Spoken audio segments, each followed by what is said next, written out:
সালামু আলাইকুম, আমি নাইম দক্ষিণ কোরিয়া থেকে সবাইকে স্বাগত জানাচ্ছি আমার ইউটিউব চ্যানেল নাইম লিটুতে। যদি ভালো লাগে তাহলে সাবস্ক্রাইব, আর যদি ভালো না লাগে দেখতে থাকুন, দেখতে দেখতে ভালো লাগা ভালোবাসা হয়ে যাবে ইনশাল্লাহ। কিছু কিছু বেলায় আমরা মুসলমান হিসাবে পবিত্র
সো এটা একটা অনুভূতির জায়গা।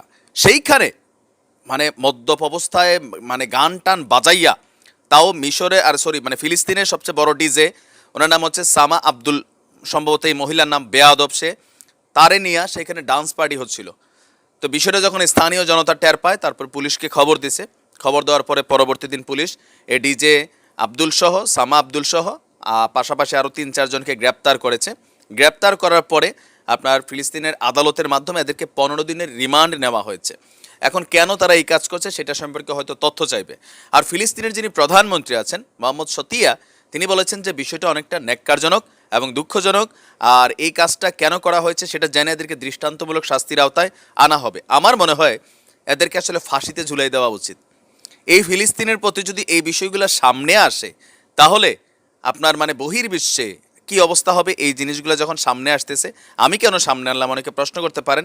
এরকম বেয়াদব যেগুলো ফিলিস্তিন আছে এগুলোর জন্য সাবধান হয়। আমরা বাহির থেকে অনেক সময় অনেক ফিলিংস দেখাই, কিন্তু ভিতরে ভিতরে আসলে এক একটার ইমান আকিদা কোন লেভেলে গেছে দেখেন, কোন লেভেলে গেছে। নারী পুরুষ মিলে মানে একটা মাঝার পোস্ট সিস্টেম চলে গেছে ভাই।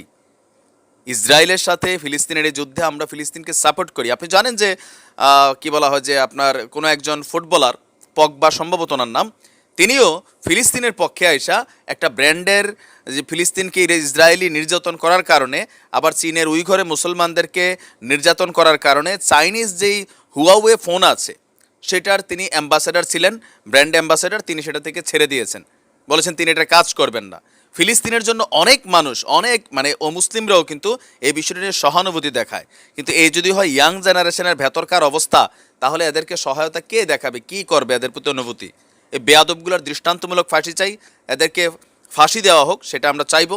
তো যাই হোক, ভালো থাকুন, সুস্থ থাকুন, আর ধর্মকে বিকৃত করা থেকে বিরত থাকুন। আসসালামু আলাইকুম রহমতুল্লাহ।